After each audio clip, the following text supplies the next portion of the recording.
చేస్తున్న combination Mahesh Babu and Rajamouli. So ఆ combination లో మూవీ వస్తుంది. అయితే దానికి టైటిల్ వారణాసి ఆర్ గరుడ, ఈ రెండిట్లో ఒకటి ఉండబోతుంది అని చెప్పేసి టాక్ నడుస్తుంది. ఏది ఉంటే బాగుంటుంది అంటారు?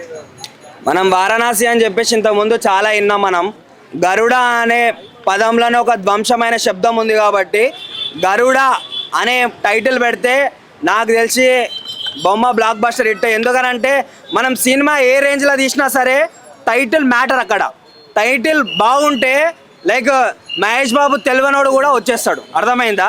అంటే తెలివనోడు ఎవడు ఉండడు. ఎవడన్నా బీహార్ నుంచి అన్న రాజస్థాన్ నుంచి అన్న ఎవడన్నా వస్తే వాడు కూడా వచ్చేస్తాడు. నిజంగా చెప్తున్నా, గరుడ అనే ఒక టైటిల్ బాగుంటుంది. మనం కొన్ని సినిమాలలో వాళ్ళ పేర్లు వింటేనే గరుడ అని వింటేనే ఒక వైబ్రేషన్ వస్తుంది. గరుడలో ఆ టైటిల్లో అంత వైబ్రేషన్ ఉందని చెప్పేసి నేను నమ్ముతున్నా. వారణాసి కన్నా గరుడ అనేది బెస్ట్ అని చెప్పేసి అనిపిస్తుంది. సో ఇంకోవైపు శృతి హాసన్ గారు పాడిన గ్లోబ్ ట్రాటర్ లో సంచారి అని ఒక వర్డ్ వస్తుంది. మరి ఆ సంచారి అని పెట్టినా బాగుంటుంది అంటారా? లేదండి, గరుడనే బాగా అనిపిస్తుంది. మీరు 100కి 100 మెంబర్స్లో అడిగినా 90 మంది గరుడ అనే చెప్తారు.